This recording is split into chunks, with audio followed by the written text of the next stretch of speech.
ఇప్పటికి చాలా సార్లు దరఖాస్తులు పెట్టాము. దరఖాస్తులు పెట్టినప్పుడల్లా దరఖాస్తుకు 5 రూపాయలు, జిరాక్స్లకు 10 రూపాయలు, అదేవిధంగా సిద్దిపేటకు పోయి ఇవన్నీ తెచ్చుకోవడానికి జిరాక్స్లు తెచ్చుకోవడానికి పెట్రోల్కి 20 రూపాయలు, మొత్తంగా దరఖాస్తు పెట్టినప్పుడల్లా 30-40 రూపాయలు ఖర్చు అవుతా ఉంది.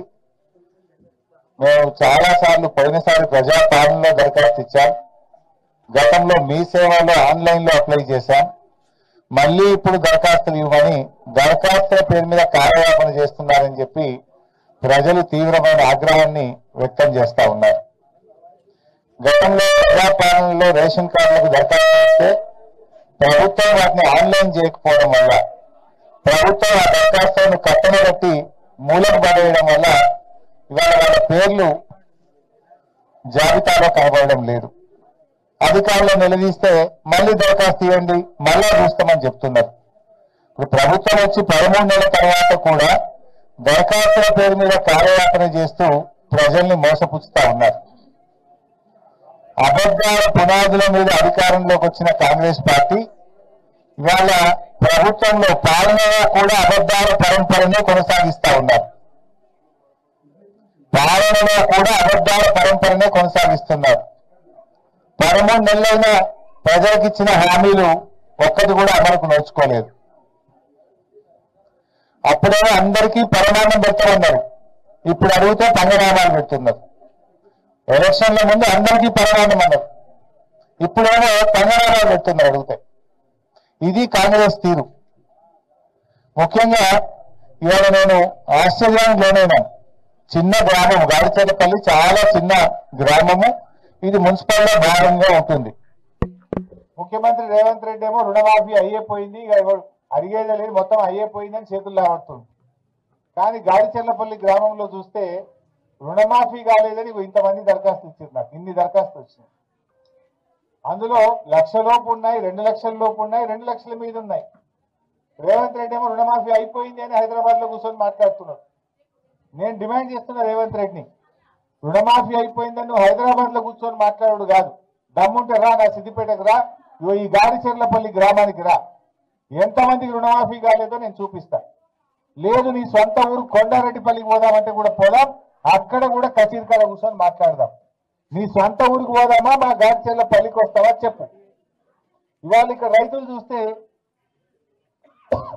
ఉదాహరణకు కాసుల రాజు 1,34,000 రూపాయలు అప్పు తీసుకున్నా, నాకు ఇంతవరకు రుణమాఫీ కాలేదని ప్రజాపాలనలో దరఖాస్తు ఇచ్చాడు.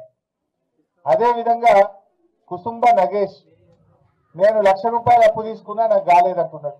కుసుంబ రాజు 1,00,000 రూపాయలు, బాదన్న గారి పూజ 1,00,000 రూపాయలు, నరసింగరావు 47,000 రూపాయలు, ఏల్పుల రాములు 42,000 రూపాయలు.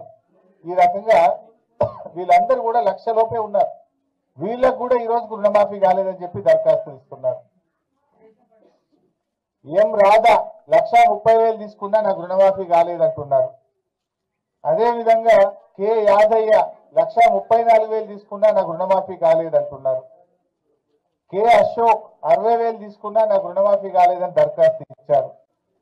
కె నగేష్ 89,000 నేను లోన్ తీసుకున్నా, నాకు రుణమాఫీ కాలేదని దరఖాస్తు ఇచ్చారు. ఇంకా ఆశ్చర్యం ఏంటంటే ఉడత బాలయ్య, ఈయనకు 1,60,000 అప్పు ఉన్నది. నీ అప్పు మాఫీ కావాలంటే మిత్తి కట్టన్నారట. నువ్వు మొత్తం రుణమాఫీ చేస్తా అన్నావు కానీ మిత్తి ఎందుకు కట్టిస్తున్నావు? మొత్తం వడ్డీతో సహా 2 లక్షల రుణమాఫీ చేస్తా అని ఆ రోజు ఎలక్షన్ల ముందు ఊరిచ్చినావు.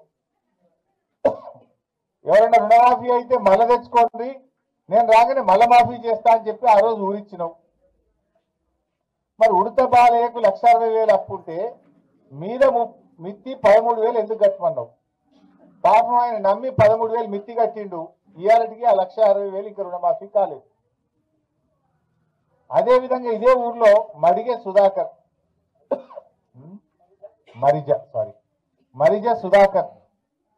1,90,000 అప్పు తీసుకున్నాడు. ఆయనకేం చెప్పి 25,000 మిత్తి కడితే నీకు 1,90,000 మాఫీ అయితే అన్నారు. ఎందుకు కట్టాలి? నువ్వు వడ్డీతో సహా పూర్తి రుణమాఫీ చేస్తా అని చెప్పి పాక్షిక రుణమాఫీ చేస్తున్నావు. పాప మా సుధాకర్ నమ్మి 25,000 రూపాయలు అప్పుకు తెచ్చి మిత్తి కట్టిండు బ్యాంకులో. కట్టి 6 నెలలు అయింది. ఈ రోజుకు సుధాకర్కు 1,90,000 రుణమాఫీ కాలేదు. ఇట్లా చెప్పుకుంటూ పోతే మోకిడి మోహన్ రావట 1,05,000 రూపాయలు, ఈయనకు రుణమాఫీ కాలేదు. సుందు బాలరాజు 57,000 మాఫీ కాలేదు.